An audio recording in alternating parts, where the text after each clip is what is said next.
Otep à tous, bien-aimés frères et sœurs. Nous, les Africains, en particulier les Congolais, et les Congolais de la RDC, mais les deux Congos, pareil, c'est la même pacotille, la même poubelle. On est trop naïfs. Il y a une naïveté dans l'esprit des Congolais qui est incroyable.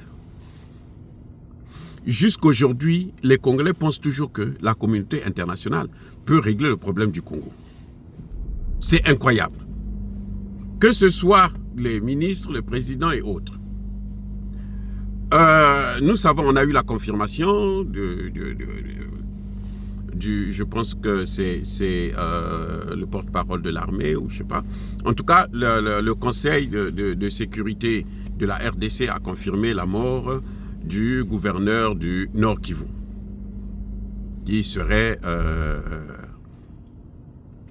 abattu, attaqué sur le terrain par soit. On ne sait pas encore. En tout cas, on ne nous a pas donné des preuves. Il y a plusieurs versions qui circulent. On dit qu'il était considéré comme traître et ce sont les Congolais eux-mêmes qui l'ont abattu, un de ces hommes qui l'a abattu. On dit qu'il serait venu demander encore un repli tactique pour laisser saquer et puis il a été abattu. On dit aussi qu'il a été, et d'autres disent que c'est parce que il y a eu une embuscade où les gens croyaient qu'il était... les gens le considéraient comme étant un traître, c'est pour ça qu'on l'a abattu. Mais en tout cas, ce qui est certain, c'est qu'apparemment, il n'y a que lui qui a été touché. Aucun de ces hommes n'a été ni blessé ni mort. Donc, bon, il y a un flou dans cette affaire-là, et puis voilà. Bref, mais en tout cas, ceux qui ont mené l'opération, ça a été fait de façon, mais alors professionnelle. Parce que c'est sa tête qu'on voulait. C'est sa tête qu'on voulait. Maintenant, qui peut arriver à faire mener une telle opération? Moi, ce qui m'étonne, c'est la naïveté de nos frères et sœurs du Congo. Le président Tshisekedi demande au Conseil de sécurité de l'ONU une réunion d'urgence pour regarder cette affaire. Mais l'ONU veut qu'il négocie avec Kagame, l'ONU veut qu'il donne des terres à Kagame. Et puis le problème est réglé. Il ne veut pas. Si tu ne veux pas, donne les moyens à ton armée pour faire ce qu'ils ont à faire. Je ne comprends pas ce genre de naïveté. Si Tshisekedi veut céder les Caire de l'Est, il n'a qu'à le faire. Et puis le jour que quelqu'un d'autre viendra, qui est plus sérieux, il va relancer cette guerre-là de façon, mais alors la plus sévère qui soit, jusqu'à récupérer et rentrer même au Rwanda.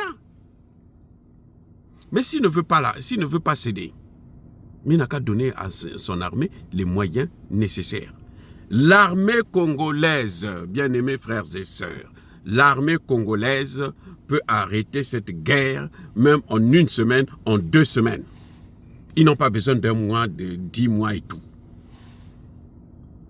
Mais quand vous avez un président qui compte sur la communauté internationale, alors que c'est la communauté internationale qui est à l'origine de cette situation, c'est bien la communauté internationale. Ils sont là 25 ans. Ils n'ont jamais réussi à faire quelque chose. Bon, maintenant, concernant justement la mort du gouverneur. Vous avez vu que l'armée s'est lancée dans une opération, dans une offensive. C'est même pas une offensive. L'armée a décidé de riposter. Écoutez bien, l'armée a décidé de riposter dans la cité de Sake, qui est le verrou pour entrer dans Goma. Parce que les Rwandais avaient attaqué directement Sake avant de rentrer dans Goma. L'armée a décidé de riposter et elle a riposté vigoureusement. Ce que nous apprécions. Mais il y a une chose que j'ai remarquée. C'est la première fois que je vois, l'armée intervient, vous avez les Nations Unies, vous avez la SADC, depuis que les Congolais sont en train de se battre là, pour récupérer, même la SADC n'est jamais rentrée. Il y a quelques soldats burundais qui étaient impliqués, qui accompagnaient surtout les Wazalendo même.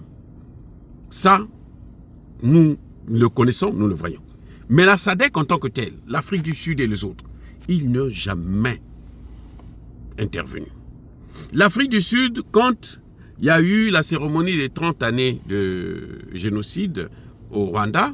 L'Afrique du Sud, le président est allé voir Kagame et dire que non, Tshisekedi doit négocier. Vous comprenez? Les Nations Unies que vous voyez là, ils ne sont pas là pour régler le problème. Je l'ai déjà dit à plusieurs reprises. Tout le monde accuse les Congolais, les Rwandais, les ceci. Personne ne regarde, ne se pose la question du rôle des Nations Unies. Pourquoi eux aussi, ils sont sortis? Bien-aimés frères et sœurs, posez-vous la question, pourquoi cette fois-ci les Nations Unies sont sorties pour aller sur le terrain, alors qu'ils n'ont jamais attaqué un seul Rwandais. Ils n'ont jamais fait du mal aux Rwandais. Jamais, jamais, jamais. Vous voyez, ils n'ont jamais fait du mal aux Rwandais. Parce que les Nations Unies que vous voyez là, c'est l'Occident. Les Nations Unies, c'est les États-Unis, c'est la France, c'est l'Angleterre, c'est l'Allemagne, c'est les pays occidentaux européens. Or, tous ces pays, nous savons qu'ils soutiennent Kagame. Mais alors, pourquoi les Nations Unies vont venir faire quelque chose qui est contraire à leur politique? Les gens de Nations... L'opération des Nations Unies, c'est une opération des Français. C'est les Français qui ont négocié. C'est plus le sous-secrétaire général, c'est un Français. Ce sont les Français qui ont amené. Depuis la création de l'ONU, le sous-secrétaire général a toujours été un Français. Donc, toutes les missions que vous voyez des Nations Unies, ce sont les Français qui sont derrière. Si le gouvernement français ne veut pas d'une intervention, vous allez voir, il n'y aura jamais cette intervention. À moins que les Américains imposent leur veto. Mais sinon, les Français qui coordonnent ces choses-là, ils ne vont jamais l'organiser. Ils vont trouver tous les moyens pour que ça ne puisse pas arriver. Je vous ai déjà dit que les Nations Unies sont restées 25 ans. Sinon plus, près de 30 ans en Haïti. Regardez ce qu'ils ont laissé à Haïti. Et ils étaient venus effectivement pour ce que vous voyez là en Haïti. Là. C'est pour ça que les Nations Unies étaient là. Donc, quand je vois les Congolais toujours compter encore sur les Nations Unies, je me dis, mais il y a un problème sérieux.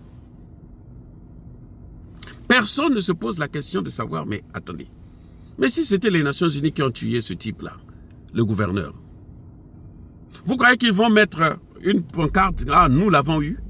Vous croyez? Aucun Congolais ne se pose la question de savoir quel est le rôle des Nations Unies. Qu'est-ce qu'ils font là? Le président Tshisekedi lui-même, il faut lui poser la question de savoir pourquoi il ne veut pas que ces forces-là puissent quitter la RDC. Pourquoi Tshisekedi ne veut pas que les Nations Unies partent de là? Les Français ont même demandé à ce que leurs ressortissants quittent Goma. Mais pourquoi les Nations Unies qui ne font rien?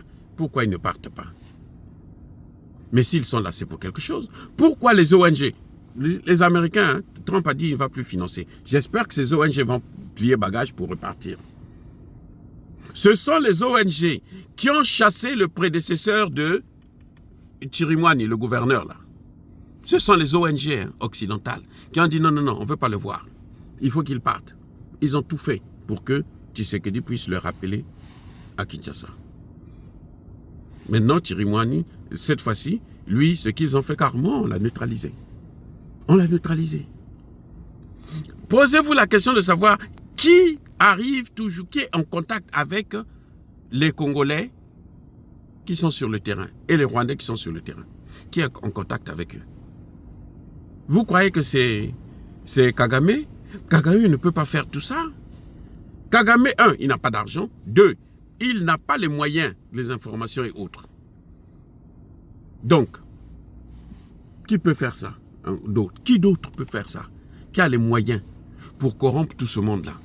Qui est en contact permanent avec tous ceux qui sont sur le terrain? Pourquoi ils ont choisi Goma pour aller s'installer dans le Kivu? Pourquoi ils ne sont pas restés à Kinshasa? Mais c'est pour être en contact avec ceux qui agissent sur le terrain. Quand vous voyez que les Congolais font défection, mais c'est parce qu'il y a quelqu'un qui les pousse à faire défection. Et ce quelqu'un-là, il est où? Il est forcément dans l'Organisation des Nations Unies. Maintenant, ma question, c'est pourquoi Tshisekedi ne veut pas faire partir les Nations Unies? Là, bon, je ne peux pas répondre sur ça, mais en tout cas, chacun de nous peut réfléchir, se poser des questions Et puis, on va voir. Soyez bénis.